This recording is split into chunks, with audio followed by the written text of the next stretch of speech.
একসময় বিএনপি যার বিরুদ্ধে কথা বলতে বক্তব্য রাখত, সেই খলিলুর রহমানকে বিএনপি সরকার তার পররাষ্ট্রমন্ত্রী করেছে।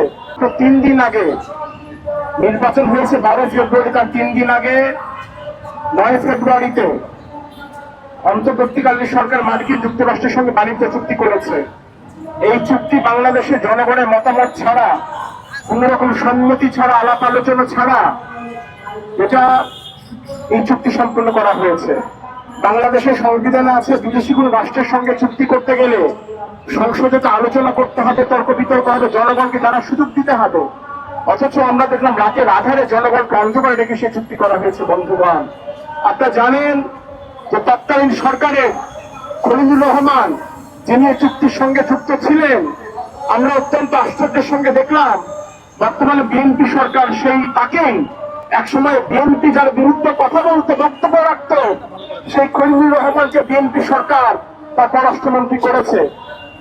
সেই খলিলুর রহমান যখন বললেন যে আমরা বিএনপি এবং জামাতকে জানিয়ে যে চুক্তি করেছি, আমরা দেখলাম বিএনপি তার পক্ষ থেকে কোনো তার প্রতিবাদ করেনি, জামাত তার বিরুদ্ধে কোনো প্রতিবাদ করেনি। প্রতিদিন সংসদ চলছে, বিভিন্ন বিষয় নিয়ে বক্তব্য হচ্ছে, আলাপ আলোচনা হচ্ছে, যে ট্যাক্স ফ্রি গাড়ি চাচ্ছেন, এলাকাতে এমপিদের বসার জন্য জায়গা নেই, সে বসার জায়গা তারা তৈরি করে নিচ্ছেন।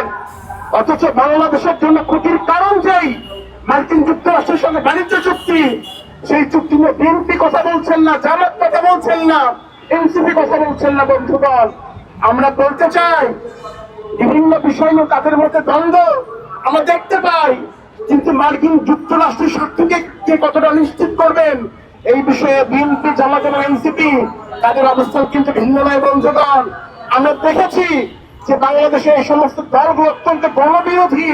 তারা ক্ষমতায় থাকার জন্য বা ক্ষমতায় যাওয়ার জন্য কখনো তারা ভারতের দাসত্ব করেছে, কখনো মার্কিন যুক্তরাষ্ট্রের দাসত্ব করে, কখনো চীন এবং রাশিয়ার দাসত্ব করে। বন্ধুগণ, আমরা বলতে চাই, আমরা এটা তীব্র নিন্দা জানাই।